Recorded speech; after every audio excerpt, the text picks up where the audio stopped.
Welcome back, Raider Nation. It is time for another edition of Silver and Black Today, an Odyssey Sports original podcast covering your Las Vegas Raiders. Do us a favor, make sure you rate, review, subscribe, do all that stuff so that you can listen to us again. We certainly appreciate it. You can find the audio wherever you get your audio, Spotify, Apple, doesn't matter. You'll find us there. You can also find us on video, YouTube, Facebook, Rumble, X, Twitch, everywhere. Make sure you subscribe there. Give us a thumbs up if you would. Don't forget to put on that notifications bell, especially on YouTube, where every time we have a new video drop, you're going to know. Scott Gulbransen back with you, along with my partner in crime here, Mr. Moe Moton. Mo is the senior NFL writer over at Bleacher Report. What? You don't read him at Bleacher Report? Get over there and do that. Also, he is the Raiders columnist at sportsnot.com, where you can catch my work as well. But also, follow Mo on X if you dare. It is the Knicks in the conference finals.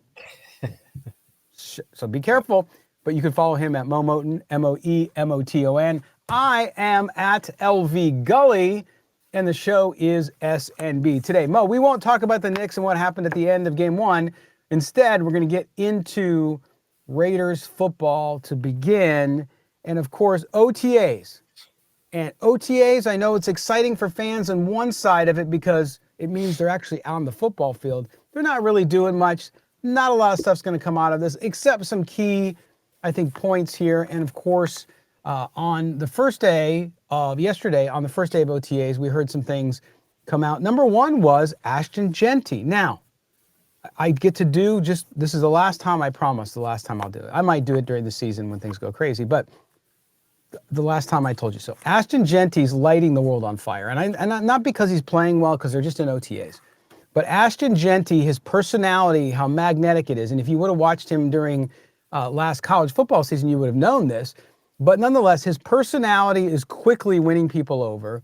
Not only that, but you're starting to see, and high expectations are tough, right, Mo? But people are starting to realize what the Raiders may have in Ashton Jeanty. We're going to get into some things that happen. But I think that, the star power, you have Max Crosby on the defense, you have Geno Smith at quarterback, yes. But I think all things going well, knock on wood, Ashton Jeanty is going to be that offensive, I think, along with Brock Bowers. Brock Bowers is a quiet guy. Ashton Jeanty, though, to me, is going to be the face of that offensive franchise. He certainly has the personality for it. Brock Bowers is more of a quiet leader. Ashton Jeanty, you don't think of running backs as leaders and captains of football teams, but he definitely could develop into a vocal leader eventually. And he's a rookie right now, so let's pump the brakes a little bit. He has to earn, as he said before, with a different situation, he has to earn his stripes, and I expect him to do that very quickly. But he is your first round pick. So you expect first round picks to, one, make an immediate impact, and two, have a presence in that locker room in some shape, in some form or fashion. So either a quiet leader like Brock Bowers, where they follow by example, or a type of leader that could be a bit vocal, and Jeanty could definitely be that. Yes, and that's why we brought him up first too, because, and I'm not hitting the brakes, Mo, I'm hitting the gas with Jeanty. I'm telling you. And if I'm wrong, I'm wrong. You can come back and all scream at me and told me, see, you should have waited. But I look at what's happened now, the news that came out, he was on the Up and Adams show, of course, with Kay Adams, and he brought up that Chip Kelly had already changed something about his game, right? So I'm going to play that clip here, and again, this is from the Up and Adams show. Gonna change it, but I don't like what I'm seeing. Sometimes you gotta, go with the flow. What's crazy is, man, Chip Kelly, he comes to me the first day of rookie minicamp. He like, you play basketball? Like, you ever play basketball? I'm like, yeah, I play basketball. Like, I could dunk, all that. He's like, okay. He was like, show me how you would guard me. Like, and he acting like he holding the ball. Let's do this, get up. He like, show me how you would guard me. He holding the ball. Like, act like you holding the ball. Okay, got it, yeah. Then I'm like, I'm here. Yeah. Like, I'm, what I'm saying? Yeah. And he was like, that's exactly why you got to be down in your running back stance. No, you're so convicted. I was, and but. And then he won? Just like that? That's all it took? He won for now. I'm going to try to persuade him one day. I gotta earn my stripes. There you go. As you said, earn his stripes, but At Boise State, they described his stance where he stands straight up, hands by his side, as Michael Myers from the Halloween movie, right? So just kind of freaky, almost kind of sitting there like a killer, right? And he certainly was in college. But Chip Kelly changes his stance, which led to, I think it's just so funny the way things work today, Mo. And that is, I saw two of the San Francisco 49ers sites talk about, oh, Chip Kelly's already ruined Ashton Jeanty, telling him to change his stance, right? Which is really funny because obviously Chip Kelly didn't do great in San Francisco when he was there and he left. But the fact that he approached him his first day of rookie camp, do you find, are you concerned with that at all? I mean, look, Chip Kelly, he's going to run the offense. He's been successful at it, not as a head coach, but as an offensive coordinator. When you have a player coming in and it's the first day of camp and that happens, what does the story, if anything, tell you about Chip Kelly, tell you what Chip Kelly wants to do with Ashton Jeanty? That he's going to be hands-on and that he's not going to, just because he's a first-round pick doesn't mean that he's a polished product yet. I think coaching is what stands out here, that Chip Kelly is coming in to be a coach, not a head coach, but he's been a head coach before. And he's going to try to develop these guys, whether they, fix some things, whether they're a first-round pick, sixth-round pick, seventh-round pick. Chip Kelly is going to dive in and get to know these players and tweak some things if he feels he needs to. No question about it. But I also think, the point he's made, because I think the jump for Ashton Jeanty from college to the NFL and blocking. Now, Jeanty was a good blocker in college, right? So it's not like he was terrible. But I think this, to me, to your point, coaching, saying, hey, you got to be ready. You're taking a step up now and blocking all of these things that are going to have to be important for him, especially as they work out how they kind of solidify up front on the offensive line, is he's got to be able to do and play the role completely, not just run the ball and do what everybody knows he can do, but be able to be a blocker there as well. And I did like, too, that the rapport here, right? And it goes back to coaching, like you said. And this is the difference when you have a coaching staff that has been successful, that has been around the block, so to speak.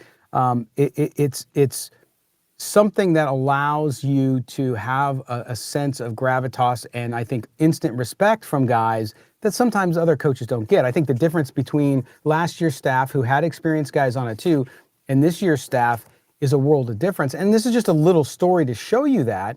And by the way, if they go out and he tries what Chip Kelly does and he struggles, then we might see Chip Kelly say, all right, just go back to what you did, right? I mean, you've seen that happen before with people who change parts of their game.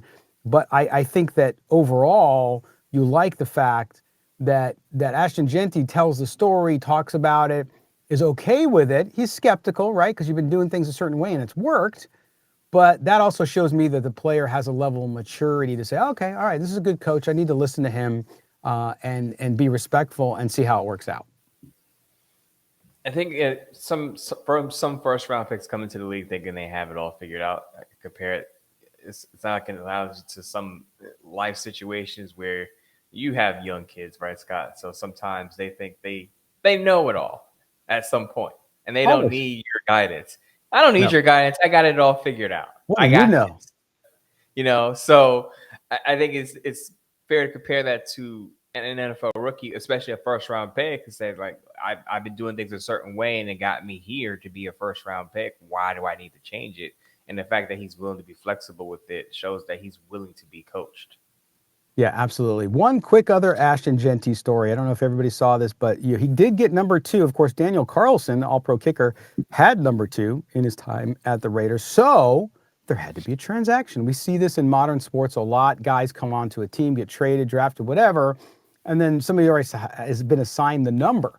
So they need to compensate that person. Now, this is what's amazing to me is this story. Jeanty called Carlson and said, hey, he was willing to negotiate, and they wanted to get to a price.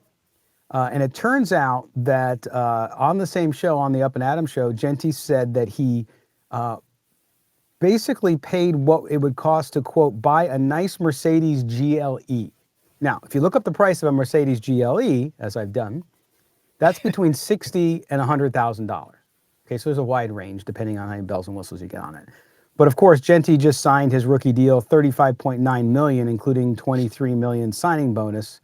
So he's not hurting for money.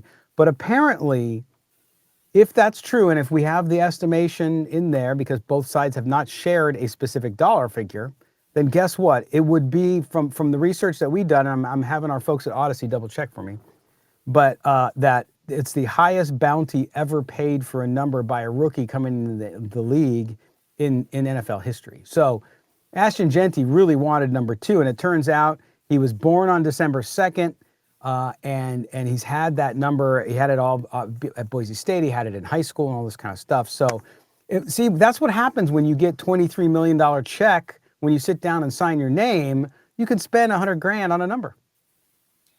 I remember Armand Membu was at the Jets press conference, and then he talked about his first contract signing, and he was like, he didn't know he was getting that much money. He said he saw zeros.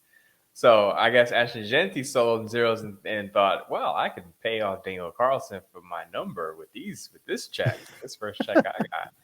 So, you know, every player has a different reaction or does different things with their money.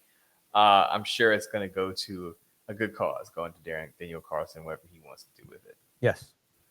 Hey, we could change the name to Ashton Jeanty today, Ashton. If you just want to write a check to Mo and I. I mean, check to us.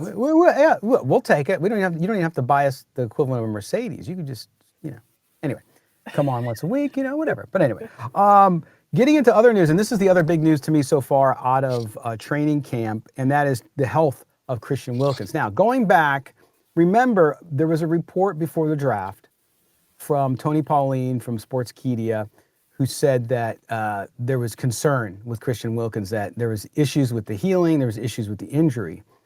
A lot of people who listen to this show, people I love, thank you so much for listening and watching, and a lot of other in Raider Nation damned this guy and said, you're not true, the team says, blah, blah, blah. Well, yesterday, our good friend, Vinny Bonsignor, and congratulations, Vinny, on your daughter graduating, talked about that. Indeed, Christian Wilkins has some issues. It's either a broken screw in that repair to that injury or a broken bone. The team still believes he'll be back by August, which I find incredibly hard to believe, but good reporting by Vinny to get to that. So Mo, you look at this, remember they signed him to a 4-year, $110 million deal last March. He's played in 5 games, got hurt in week 5 of last season, appeared on track for early January. But since then, there's been, from my estimation, a few setbacks. And this one being obviously very public now because Vinny reported about it. He had the walking boot on, which Tony Pauline had talked about. And, you get to OTAs with injuries like that, they become a key indicator. And this is not good for the Raiders. Not good for the Raiders. You don't want to hear about broken screws in the foot and setbacks this early in the off season. What I will say though is, yes, we do have about 3.5 months for the season, but I know a few Seahawks writers and reporters, and they said that hearing Pete Carroll speak like that about a player injury is concerning because Pete Carroll, and I know this from doing league-wide work, Pete Carroll is usually very optimistic about player recovery from injuries. He overestimates when a player could come back from an injury. So for Pete Carroll to be very candid and to be very honest about Christian Wilkins' injury says that there, at best, you're looking at a Christian Wilkins who's going to miss half, if not most, of the offseason program. I'm talking about starting from OTAs through training camp. Now, he doesn't need to be in the preseason, obviously. He's in the same defense he was in last year. Patrick Graham is still there. What you worry about is not that if he's there week 1, because I know that the saying is, as long as he's there week 1, it's no big deal. The deal is that you want him to be conditioned to play. So if he misses most of the offseason program, he's not going to have the same workload. He's not going to have the same snap count he normally would. You just said it, Scott. He hasn't played since October of last year. So you can't expect a player to go from 0 to 100 from not playing and not practicing and not participating in drills to playing a full workload when he hasn't played for nearly a year. So even if he is back for week 1 and misses all of the offseason program, there's going to be a slow ramp up because, one, you don't want a re-injury, and two, he's got to get in condition. So not have Christian Wilkins at 100% week one is not ideal, but you would hope that he at least gets on the field and is able to play for the duration of the season. Right, which I think it puts a little more pressure on the coaching staff to see if they can get one of these rookies to step up. Do you feel that the Raiders now, I mean, listen, like you said, there's 3 months left, but again, I'm not trying to just be negative. I'm being realistic. I just don't think Christian Wilkins even gets back for the beginning of the season. That's just my guess. I don't have anything to go on. It's just a hunch. Now, I could be wrong. He could heal up, and depending what happens, I know we'll get more information on the injury and what he's dealing with. And again, don't blame the player on this either. It's not like he did something stupid and you heard him. He was out at a club and he was dancing and hurt himself. This is just part of the injury. But could there be, or should there be, Mo, the Raiders now looking from a roster perspective at adding a veteran up front there? I think they have enough depth where they're fine right now. Let's keep in mind they did re-sign Adam Butler. Yep. So, and Adam Butler's had 5 sacks in back-to-back seasons with the Raiders. So Adam Butler more than capable of having a bigger role there. Let's also remember, as you mentioned, they drafted 2 rookie defensive tackles. Tonka Hemingway played mostly on the edge, but he's about 278. He bulks up a little bit. He can play inside. Then you got J.J. Pegues, who's a 300-pounder. Tyree Wilson is probably still going to see some time inside and outside because Malcolm Kuntz is back.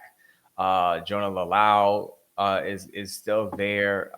They got Laki Tassi, the big 350-pounder, who we'll see if he makes the roster. But they have more than enough depth there. It's just that you want that guy that you paid a 5-year, $110 million contract to be on the field, and when he's not in the field, you know, people start to say, "Oh, it was a waste of a contract." But it's not like Tom Telesco could foresee Christian Wilkins celebrating a play and then hurting his foot and getting a Jones fracture and having surgery on it. Like, that's something outside of the GM's control. Right, and we don't know whether or not a lot of people went, "Oh, it's a bust." Well, he got hurt, so you wait and see. And I think that you're right. I think the depth of the offensive line. The only issue with the depth, and you talked about some of the veterans like Butler, is just the fact that you just have unknowns, right? You don't ever want to go even into camp. You're always going to have some question marks, but with a situation up front there, you got to be able to count on some guys. And it might be, if Wilkins doesn't get back by the beginning of the season, it might be you have a committee until you figure out who steps up, right? You see guys step up. They step up in camp sometimes. They step up once the regular season starts. So it's something we're going to have to watch and see unfold. And, of course, we'll have the dead period, and then we'll hit camp in July.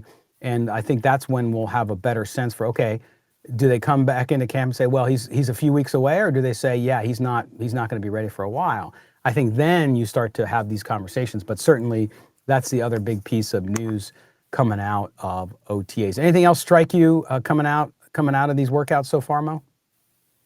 I saw one OTA practice note from Tashawn Reed. Tommy Mellott making a play on the second day of OTAs. It's Tommy Mellott, just coming from Tashawn Reed, that Mellott was in the slot playing wide receiver, made a move on Darnay Holmes, made Darnay Holmes fall, got behind him and caught the ball and went upfield. So some people were excited, as it is every year. Some people were excited for the offensive play. Oh, my gosh, maybe Tommy Mellott is going to be something big. And then the other half of the people were like, oh, my gosh, we need to go out and get a slot cornerback. Darnay Holmes is a bum. Now, I do think they need to go out and get Mike Hilton, because I've been shouting from the mountaintops that the Raiders need to sign Mike Hilton. He's still available. He'd be a significant upgrade at the slot cornerback position. But I also said last week that Pete Carroll is going to let the guys that he has right now, he's going to give them a chance to earn the job. He's not going to run out and sign anybody right away, I don't think. He's going to see what he has in the guys that he has on the roster right now and see where they go. Yeah. And remember, they're in shorts and T-shirts, folks. So it's a different thing. Not that you shouldn't be excited. It's great that I wish that I haven't seen any video of it. It would have been nice to see the video, because then that gets all people all hyped up. But yeah, let's not put him in the Hall of Fame yet. There's going to be some there's going to be some growth there, and hopefully he's a great player. I mean, it's not. You always want to root for a guy like that, right? I mean, I think everybody wants to root for a guy, whether, of course, when he's on your team, especially. But Malot's going to be fun to watch. We'll see how he develops. We go that now. We're going to step aside for our first break. When we come back, you know what we're going to do, Mo? We're going to get to the phones. We're going to see what people have to say out there, because people hear us talk, and I know they like to hear us talk. And it's crazy. The last couple episodes we've seen, people are really excited about the Raiders, and I can tell because more and more of you are listening to the show. So we certainly appreciate that. Appreciate all the comments, even the negative ones. Sometimes we grow from those. Sometimes we just ignore you. But nonetheless, we appreciate that very much. And we're going to get to those calls and see what you have to say right after the break. It is Mo. It is Scott. It is Silver and Black Today, an Odyssey Sports Original Podcast. We'll be back right after this one. Welcome back. Segment number 2, the home stretch here on Silver and Black Today. We hope your Thursday is going really, really well and getting closer to the long weekend for most of you. For those of you who have to work over this Memorial Day weekend, thank you for doing that. I know it's tough sometimes. And those of you who get the weekend off and get Monday off, enjoy it. I don't know what you're going to be doing. Mo, you got any plans? I know I got to work Sunday. There's an F1 race I got to cover. But what do you got going? You got anything going this weekend? Gonna go see my family this weekend. A couple of birthdays. Shout Upstate? out to my no. Downstate? Other part of Brooklyn. Ah. But yes, I have an aunt whose birthday is. She's gonna kill me because I don't remember offhand. Aunt's birthday is tomorrow. Nice. Uncle's birthday is on Sunday. So I'm gonna spend some time with at least one of the Geminis on this Memorial Day weekend and just enjoy some family time. I love it. I know a lot of people aren't familiar with schedule of NFL reporters and writers, but last week was the schedule release. And to me, that marks like the summer vacation for NFL media. Not that we're off and we're not doing anything. Obviously, we're here doing the show too. And that's the pace. But the pace, significantly slows down after the NFL schedule release because there are only OTAs going around. As you said, they're not in pads yet. So, I mean, while you love to hear the highlights, things are starting to wind down and you start to kind of reset. And, if you're a fantasy football writer, maybe you're looking over like, who do you draft in your fantasy dynasty drafts? If you're a general NFL writer, you're refreshing yourself on some of the rosters and what the rookie roles are going to be. I know I've been doing that. I have a piece coming out of Bleacher Report about what each team still needs to do as far as roster needs and what are the expectations for some of these rookies. But it's just a time for me to kind of sit back and kind of recalibrate and relax and get a little more sleep. I love it. Yes. I also forgot this weekend too, big American sporting event, the Indy 500. There you go. So there's lots to watch. You got the playoffs going on in the NHL, NBA, you got baseball happening. Crazy stuff. How about your Mets? Yeah. Let's talk about the other blue and orange team because one of the blue and orange teams, huge disappointment last night. I'm not going to turn this into a Knicks show.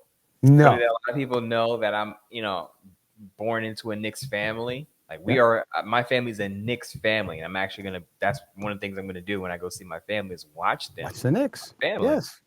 But hopefully they don't, crap the bed like they did on Wednesday night. But yeah, sports is just, I said this to you off air, Scott, but the emotional aspect, since I became a professional writer, the emotional aspect has died down significantly. So that's fortunate because if that didn't happen, I wouldn't be where I am right now, Scott. I'd be somewhere buying new furniture because what the Knicks did Wednesday night was inexplicable. Yes, and you and our good friend Evan Grote, who works with me at Sportsnaut as well. We did a episode of the baseball podcast I do for Sportsnaut called Big League Buzz about Juan Soto. So Juan Soto is being ravaged in the New York media, which is just the New York media. You know how it goes. And I think some of it's a little bit too unfair because it is what it is, but that's the world we live in. But the emotion behind that because of the Yankee Met thing, because he left the Yankees to go there, amazing stuff. But I want to say, and you know this, because I have a loose connection to the Knicks, so I'm rooting for the Knicks, and that's Deuce McBride went to my son's high school, the high school all three of my sons go to, Bishop Moeller. He's a Cincinnati kid. And he's a good kid. He does a camp here every summer, and I got to meet him last year. I'm going to try to interview him this year. I didn't ask last year, but really good kid, and obviously a big player off the bench for the Knicks. So I'm rooting for Deuce because that's the only reason I have to root for the NBA. And you. And by the way, congratulations to the youngest Gulbransen son graduating recently. I saw that. 8th grade, yes. Yeah, graduating. Yes. He's actually the same age as my first cousin, who's also Ah, graduating. So that we're also having a celebration for him upcoming, and he's going to be moving on to the big school, high school too. big school. Yeah. Now I got all 3 in high school. It's interesting too. I know we got to get to the calls. People are like, what are these guys talking about? But man, I'll tell you, as you age, and you know this, Mo, even at your age, even though you're a lot younger than I am, it's like I've now reached the stage, because I've had 5 kids, right? We've had 5 kids. I've now reached the stage where no more grade school kids, right? They're all in high school, which now means I'm possibly, you just don't know anymore, I'm possibly 4 years away from no kids in the house, so the empty nest. And it's like, you always think about it when you're younger, like, oh, I can't wait. Oh, not having to drive the kids, all blah, blah, blah. And now you get older, you're like, oh, damn. That went quick. So the moral of the story is, for all of you youngins out there, enjoy every moment, even the difficult ones sometimes, because it goes fast. All right, speaking about going fast, we're going to get through some of these calls. We got great calls in again today. We're going to start off with our buddy in the Show Me State. That is our man, Dominique, who always brings it and brings it strong. Here we go. Hey, Scott and Mo, this is Dominique from the Show Me State. Hope you guys are doing well. I just have a quick little gripe. Not sure if you guys have heard about it but the Ashton Jeanty and Chip Kelly thing, with Chip Kelly wanting him to change his stance. I mean, come on, Chip Kelly. If it ain't broke, don't fix it. I mean, the guy just rushed for over 2,000 yards. I understand it was college, but just the guy's already a rookie. He's already trying to transition. He has a lot of things going on. Just let the guy be himself and let him continue his stance. I mean, I don't understand it, man. A lot of people may think it's not a big deal, but it's all about comfortability. You know, just let the kid do what he's been doing. He's had success. I get he hasn't had success in the NFL. I get that. But it's all about just letting him be comfortable coming in as a rookie. And then I don't know if you guys heard or not, but Ashton Jeanty said why Chip Kelly wanted him to change his stance. It's absolutely ridiculous. Chip Kelly asked him, have you ever played basketball? Well, how do you get down and defend in basketball? And he bent his knees, and he's like, exactly, that's how you should be standing. That's ridiculous. First of all, we're not playing basketball, Chip Kelly. We're playing football.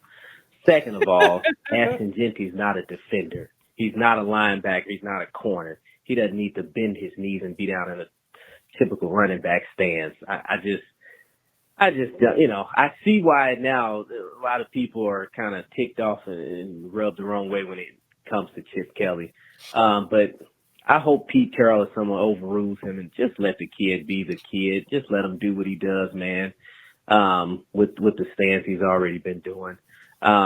Just let me know what you guys think. I just don't like it. Just the guy's a rookie coming in. Let him do what he's been doing and be comfortable. He shouldn't need any more added pressure. He's already learning a ton of new things. But just let me know what you guys think about that. Thanks. Appreciate it. Bye-bye. There you go, Dominique. Always good calls. I have some bones to pick with him there, but Mo, I'll let you go first. What do you think of Dominique's point there about Chip Kelly, that he should just leave the kid alone? We talked about this in the first segment, and I looked at it as, okay, Ashton Jeanty willing to be coach. Whatever the coach is going to tell him to do, he's going to do it. Now that's the mentality a rookie should have coming in, right? Right. I guess Dominique's issue with Chip Kelly is that he's nitpicking him and changing something that doesn't necessarily need to be changed simply because he's on the offensive side of the ball. But I think the kernel here that Ashton Jeanty can take from this is pad level.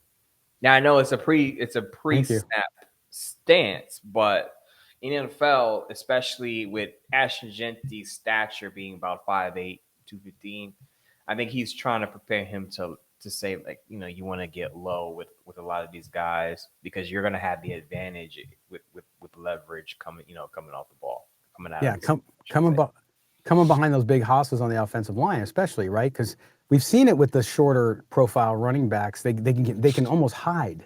Like if you're staying low and you break through that hole, then suddenly, boom, you're right through and you're breaking it open. So that's good. And I also think too, though, that, you know, some of the things, Dominique, excuse me if I in any way misconstrue what you said here, but talking about, well, what we heard about Chip Kelly,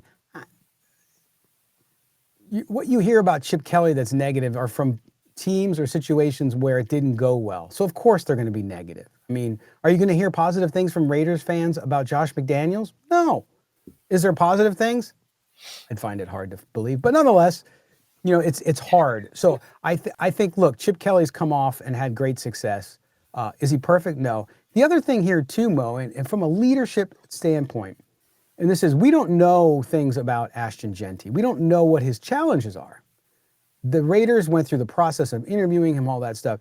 So maybe they know something we don't about just trying to test him a little bit, right? Part of leadership is let's throw adversity at somebody and see how they handle it, right? That's all. And they may end up, by the time they get to camp, Chip Kelly might say, yeah, don't worry about it, man. Go back to your stance, right? I mean, we don't know. So that could be a little bit at play here is how does the young man handle someone coming to him, coming out of Boise State? Not saying his coaches didn't coach him there, Mo, but he kind of was the guy, right? So he got to do whatever the heck he wanted. So now you come in, you're the rookie, and the coach tells you, hey, I'm going to change this up a little bit. How does he react? And so far, I think he's reacted beautifully. He said that he's a little uncomfortable with it, but he's willing to try it. To me, he's saying all the right things, and I believe that he really, truly believes what he says. So that could be a part of it. So this could all be much to do about nothing when it comes back to getting in camp and seeing what happens. It could be, and I do understand Dominic saying, well, he was successful doing it this way. Let him do it the way. Absolutely, it's a great point. Way he's been successful at it, and if it impacts his game in any way, that I would hope that Chip Kelly would say, hey, do it how you're comfortable doing it. But they're gonna, as you said, as a rookie, they're gonna break him in. They're gonna tweak some things. Hey, do this differently, do that differently, and. Ashton Jeanty's side, he has handled it pretty well, but he did say like, "Hey, I'm going to try to earn my stripes and be able to do what I want to do eventually. If I do the things I'm supposed to do and I produce, and Chip Kelly's not going to worry about a pre-snap stance." No, exactly. He goes out in the first 4 games and gets 500 yards rushing. He's going to say, "All right, I'm going to stand up now. You okay with that?" I think he might have a little bit of more say in his stance, and if it's not handled before that, which I think. All right, Dominique, as always, man, great stuff. You always have great, thought-provoking calls. We appreciate it. All right, now we're going out to Tony. Here's Tony. Yeah, I'm Tony. I think Derek Carr's, retirement. He is a Raider for life. That's the way it is. All right, there you go. Short and sweet call, a Derek Carr call. We haven't had one of those in a while. But yeah, the retirement of Derek Carr, to me now, I think Raider fans, especially those, and I was not a big, especially at the end of his stay at the Raiders, I thought the Raiders should have moved on earlier. But now that that's over, he's not playing for another team. I agree with Tony. I mean, he is a Raider. I think that the Raider Nation should embrace him, whether you like everything about him or not. And I would imagine, I don't know if it'll be this season, but I'm sure he's going to be back at Allegiant Stadium pretty soon to light the torch and to get a big round of applause at the end of his career. When you work 9 years at a place, this isn't a regular workplace, right? You usually that person had some sort of connection with people in the building, gets a send off in a way. Mm-hmm. So I expect Derek Carr. I agree. I expect Derek Carr to be back in the building at some point, lighting the torch. Probably he is the franchise leader in passing yards and passing touchdowns, I believe. And I know a lot of people are going to say, well, he was there for 9 years, so of course he's going to have the record. Played at a different time, where there was more games and some of the iconic Raider quarterbacks. Whatever the case is, when you hold franchise records like that, you can't just erase that. However, Derek Carr got it. He's gonna be forever tied to the organization. I would assume that until the Raiders stabilize the quarterback position, he's gonna hold those records for quite some time too. So, whatever your thoughts about Derek Carr, as I said, when he first announced his retirement, the one thing I could say is that he gave his all when he put on the jersey. Yeah. When he was wearing the jersey, he was on the field. You cannot question his commitment and his drive and his want to be a Raider, and you have to at least respect that part of it. Absolutely. There you go. Tony, thanks for the call, man. I appreciate the brevity as well. I just got right to the point, man. Gotta love that. Good stuff. All right, now we're going to Sweet Home Chicago and Eric. What's up, Scott and Mo? This is Tarek hollering at you guys from Tarek. the Windy I said City. Eric. Just want to talk a little bit Raiders. First of all, I'm excited about that John Madden film. We got some heavyweight actors there. I'm assuming it's a theatrical release. Hollywood's fresh out of ideas, so I would love to see a Jim Plunkett story as well. I think that'd be one hell of a screenplay. Mo, I think it's interesting that you predict the Raiders getting 7 wins. I can certainly see that prediction coming to fruition. I am going to give the Raiders anywhere from 8 to 9 wins with no playoff appearance this upcoming season. I definitely agree with you, Mo, about the concerns with regards to the linebacker core as well as our secondary. A lot of question marks there. I think our defensive line, again, if they stay healthy, will be absolutely legit, but health is the key. I do hope, I'm cautiously optimistic that our overall defense will exceed expectations because we retain Patrick Graham and Pete Carroll specializes in defense. So I'm hoping that our defense is better than last year and better than maybe we expected to be at all 3 levels. I wanted to ask you guys' opinion on if you think the Raiders have the possibility of having a top 10 offense with Chip Kelly running the show. I don't think it's too far-fetched to have the Raiders scoring at least 25 points per game. I wanted to know what you guys think about that. And obviously, me living here in Chicago, I got a lot of Bears friends here who are interested in taking a trip to Vegas for the Week 4 game against the Raiders. I realistically probably won't make that trip, but I'm definitely targeting the Week 5 game at Indianapolis. That's only about a 2.5-hour drive from my location, so that's the game I will hope to go to. I hope you guys have a fantastic week. Nice to see OTAs get started as well. We got 10 days worth of OTAs from yesterday through early June. You guys have a great day, and I'll talk to you guys again soon. Go Raiders. Bye-bye. Tarek, thanks for the call. I appreciate that very much. By the way, you mentioned the Colts and the Raiders playing the Colts. Just Jim Irsay, obviously the owner of the Colts, passed away yesterday, and that was a shocking thing. By the way, I loved a lot of stuff with Jim Irsay that is kind of crazy, but he had an amazing music and guitar collection, which I saw part of in Las Vegas back a few years ago. But, rest in peace out to him and the best to his family and the Colts and Colts fans out there. But, you get into the win stuff, the 25 points a game, Mo, I think, look, potentially this offense, I think, has the ability to do that. But it's hard until you just see it on the field and start to see it click together and the pieces and parts and the offensive line and who are going to be the starters up front and how's that going to look.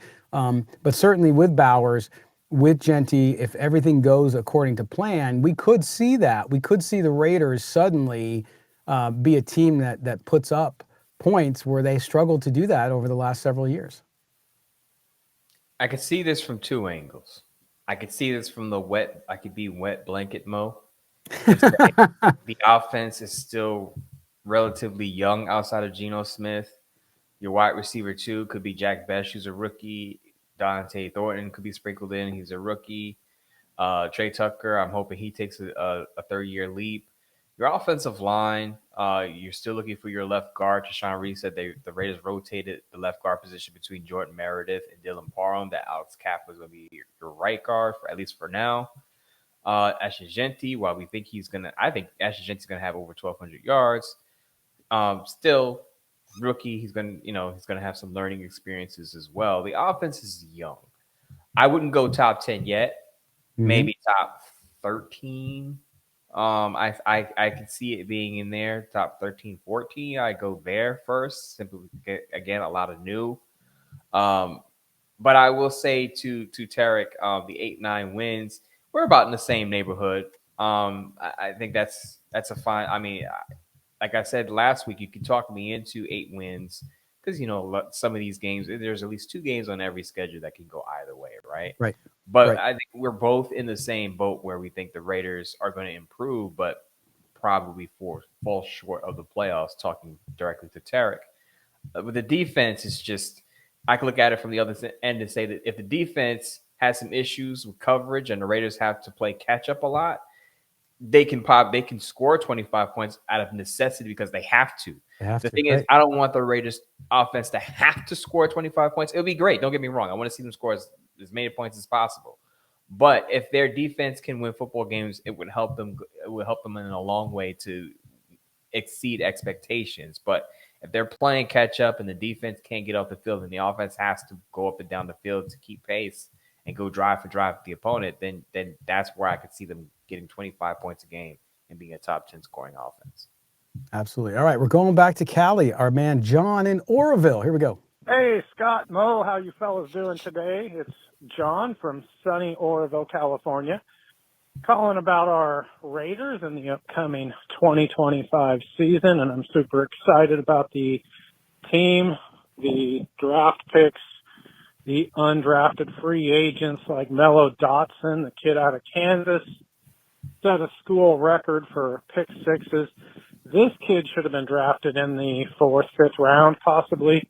We get him as an undrafted free agent. Great move by Spytech and Carroll. Super excited about the executives we're bringing on board. The guy from Philly, our new president of, president of player personnel, whatever his title is. He's going to be a huge asset. We're bringing in some high-level executives, first draft, scouting, all that stuff. I'm super excited about this, and on top of the players we drafted in the draft, Deontay Thornton in the 4th round. This kid is a blazer, and if he puts on some time in the weight room, building his muscles, work on his ability to break away from tackles, this guy, his ceiling is huge, and I'm super stoked that we got him. And I'm starting to just picture this offense. Chip Kelly, let's think about Chip Kelly, fellas. This guy, think about his offenses. Do you ever remember one of his offenses that was not putting up points? I mean, his offenses are dynamic. And even Pete Carroll, without Chip Kelly, had high-scoring offenses. He also had a great defense. So I'm optimistic that we could push the playoffs this year. 9 wins, possibly 10. I could see it. Anyway, let's see what happens, but I'm excited. Hope you guys have a great day. And let's go Raiders. All right, John is pumped up, and I love it, right? Good stuff. You should be excited. 10 wins, 9 wins. We just talked about it, obviously, with Tarek's call. I think 9 wins is the ceiling, and I don't think 9 wins get you in the playoffs in the AFC. But that's okay. Again, it's about building. It's about progression. To have 5 more wins or 4 more wins, even 3 more than last year with all the changes would be big. But he brings up a point when he's talking about the building of this staff too. Brandon Hunt, who's the guy from the Eagles that they brought in to be the VP of player personnel in Henderson, is a big one. And I think this goes back to what we talked about through last year with the old regime and with the old coaching staff and why we talked about going back a season, Mo, while we were in favor of the Jim Harbaugh pursuit, right? Which was, it's not just the coach, but who's the coach's network? Who does he bring with him? And I think in this case with Pete Carroll, with John Spytech, you see there is now high, and Tom Brady, by the way, there is high level buy-in that this Raider organization finally is one that's going to be reckoned with, because you're a guy with the Eagles. You just won the Super Bowl with Brandon Hunt. You don't leave for just any job. You don't take a step back. You take an opportunity where you feel like you're going to be able to make the next step and become what you want to be. And the Brandon Hunt hire is a big, and of course fans aren't going to talk a lot about it, although John just did. It's a big deal. It's a big deal, but it goes back to my point that the Raiders are going to follow the Eagles script of building a roster. Yes. John Spytech alluded to this, I believe, during the Combine, that the Raiders are going to build in the trenches, offensive and defensive line, and they followed through with it in the draft. What did they do? They drafted offensive linemen back-to-back, Caleb Rogers, Charles Gray. What did they do on day 3? Tonka Hemingway and J.J. Biggs. Now, a little bit of that may have been because of the Christian Wilkins injury, but they followed through exactly what he said they were going to do. Got the running back first, built the trenches on both sides of the ball. Now they're actually taking someone who comes from the Eagles scouting team to add to their unit. So the pieces are falling in place. They have obviously it's clear they have a plan. They have a direction they want to go in. They have a blueprint they want to follow. Now, will it look exactly like the Eagles? No, because they're not got the same players. But I think this goes to show that the vision is there for the Raiders, and the vision is to, like the Eagles, eventually win a Super Bowl, but build a roster a certain way. Absolutely. And that's why I think Raider fans should be optimistic, feel good about it. Wins on the field and all that, we'll see, right? But I think the optimism around the organization right now should be sky high because I think they're doing things the right way. So I appreciate the call, John. Enjoy a beautiful sunny day out there in Orville, I'm sure, which it is. All right, we're going to close out the Raider Nation. We're now calling it the Raider Nation Switchboard, Mo. Switchboard, because it's phone. And everybody uses mailbag, so let's do it a little different. But we're going to close it out with our good buddy, Yan Dog, who calls us. Here he is. Hey, Scott, Mo, the Yan Dog. I just want to bring up the fact is, with my thoughts, I'm thinking that if the Raiders can get a few more good offensive linemen, that's what we're going to need to protect our quarterback.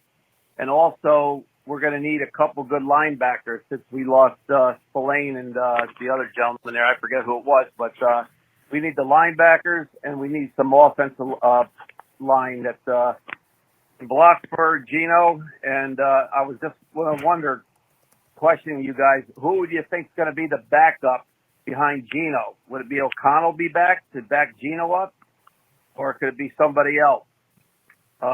Also, running back situation besides Jeanty, who do you think is going to get a lot of playing time with Jeanty in the backfield?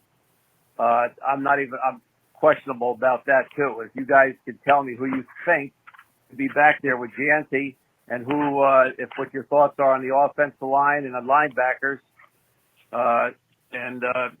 That's, something that's important because we need the blocking, man. So, and I'm really thinking that, we can definitely give the Chargers, the Broncos, and the hated Chiefs a run for their money because the Raiders didn't have nobody last year, and they what do you call it? They just only lost by a field goal and 2 points to the Chiefs last year. So I'm pretty sure, man, they're going to have a lot better team, and they're going to give the Chiefs all the money, a run for their money. So, but anyway, guys, it's always a pleasure to talk to you, and you tell me what you think about the offensive line, linebackers, and the backup quarterback situation. And that's about it, guys. So it's gonna be over and out. Yan Dog. Yan Dog, thanks, man. We appreciate the call as always. Mo, I'll let you talk about linebackers. As far as Aiden O'Connell, we mentioned this in our post-draft show, which was the Raiders didn't draft a young quarterback higher in the draft, which told me that they're happy with Aiden O'Connell. They believe Aiden O'Connell can be the primary backup behind Geno Smith, can spot start if he needs to. He obviously did that over the last couple of years. We've seen that he's got the talent to be an NFL quarterback. So I think that's the way it ends up. And offensive line, of course, they got to figure that out, and they have to get settled on who will play what. You talked about Alex Kappa being on the right side. I think that's true for now, and we'll see how camp bears things out. But the linebackers, Mo, is a different story. Yeah, so I'll start off with the positive. Second OTA session, Tommy Eichenberg had an interception. Now, again, they're not in pads, but Tommy Eichenberg flashed a bit in coverage against Geno Smith. Now, Geno Smith had a rocky, according to Chashawn Reed, who was there at the practice, Geno Smith had a rocky OTA session. But it goes back and forth because the offense got the better of the defense in the first OTA session. Defense got their payback on Wednesday. What I will say about the linebacker core is it's clear to me that they feel like Landon Roberts can be solid. Obviously, if you watched him in Pittsburgh, really good against the run. Devin White, they giving him a chance to kind of have a rebirth, to have a rebirth in Las Vegas after he fizzled out in Tampa Bay. Didn't catch on in Philadelphia. Brian Boldinger, who we had on last week, talked about it. Didn't catch on in Philly, and Philly let him go. So this is his chance. I think this is probably his last chance to show that he could be a starter in this league. And they're hoping that one of those guys is able to solidify, one or both are able to solidify the starting roles. I still think they need a coverage linebacker. I like the Mari Burney, but they let him go. I think they need someone who plays natural in space. They don't have that in either Devin White or Elandon Roberts. Both guys are better going downhill. Devin White can give you a little bit of pass rush against the quarterback. What I will say about the offensive line is a lot of people are going to groan when they hear Alex Kappa, for right now, is a front runner at right guard because he gave up a lot of pressures and sacks last year. I get it. But it's a different system, different scheme in Chip Kelly's offense.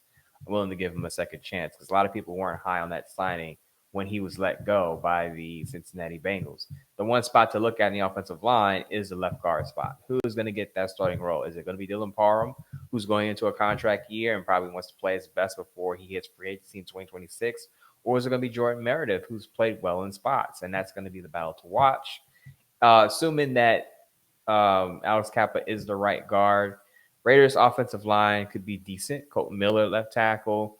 Jackson Powers-Johnson at center. By the way, he had a great story on Max Crosby's podcast, The Rush, about how he said, look, I'm going to play center. When Andre James went down and they were looking for somebody to play center, he said, look, I'm going to be the effing center. I won the Remington Trophy doing this. Yeah. I'm going to play the position. I like that attitude out of Jackson Powers-Johnson. That's why they drafted him.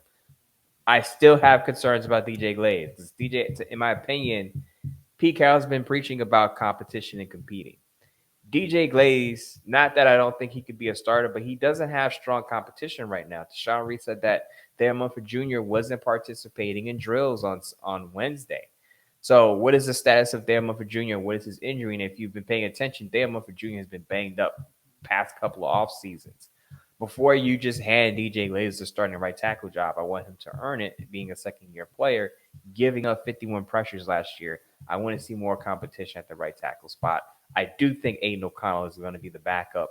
Unless the Raiders get a good offer for him, then you'll see Cam Miller move up or bumped up to QB2. Yeah, it'll be fascinating to watch that offensive line and how it shakes out. Towards the end of his stay in Seattle, the Seahawks had constant issues on the offensive line. That was a player personnel thing, I think, to your point about taking that Eagles approach and having John Spytek there. I think that won't happen here because he's so focused on it, but just something to mention there. But Yandog, again, thanks for the call. And thank you all for joining us here on this edition of Silver and Black today. Do us a favor, make sure you subscribe to the show wherever you listen to your podcasts. You can find us. Don't forget to rate and review. That helps us out significantly. Turn on that auto download, by the way. That's big for us. That's like ratings for us to make sure that you get the show each time you do it. So we appreciate that. If you're watching us on video, same thing. As always, we appreciate you guys being around. And the chat is always fun. I'm always there in the chat mixing it up with people. So thank you for that. Mo, let everybody know. I know you're starting to wind down and get out the avocado smoothies and the straw hat and sitting on some lawn chair somewhere near some water and enjoying your summer. But let everybody know what you got coming up the rest of the week where they can catch you. I have an article up on sports. Not sure what the article is going to be. I'll probably take a deeper look at the biggest training camp battles and give my early predictions who I think is going to win those battles, because that's going to be the talk going off of the next 3 months is who's going to get these open spots, the cornerback position on the boundary, the slot cornerback spot. I talked about left guard. Also, are the Raiders going to add a linebacker? Do I see post-June 1 cuts are coming up in 2 weeks? Someone asked me on my Bleacher Report Live about post-June 1 cuts. I'll talk about that as well. Potential candidates the Raiders can add to their roster because there are always starting caliber players that get cut or traded June 1. Jalen Ramsey is the biggest name that's out there. There's an assumption that the Dolphins will eventually move on due to Raiders seriously look at him as an option. Of course, the Bleacher Report Lives, 9 p.m. Eastern Time, 6 p.m. Pacific, Mondays through Wednesdays. And here with you, Scott, on Thursdays at Silver and Black today. That's right. We appreciate you being with us and gracing your presence with us. No. Anyway, all good stuff, man. Make sure you follow Mo on X.com as well at Moe Moton, MoeMoton. I am at LV Gully, and the show is SNB Today. Appreciate all the interactions with you guys. And most of all, we appreciate you guys listening to the show. A lot of you have been with us for a lot of years. And as we enter season 8, going into 9, actually, we appreciate you being with us and certainly don't take that for granted. So thank you very much. We will talk to you all next week. Have a great holiday weekend. Be safe out there. Don't drink and drive. Remember, you can always get a ride. We want you to be back here next week. Thanks to everybody. We'll talk to you then.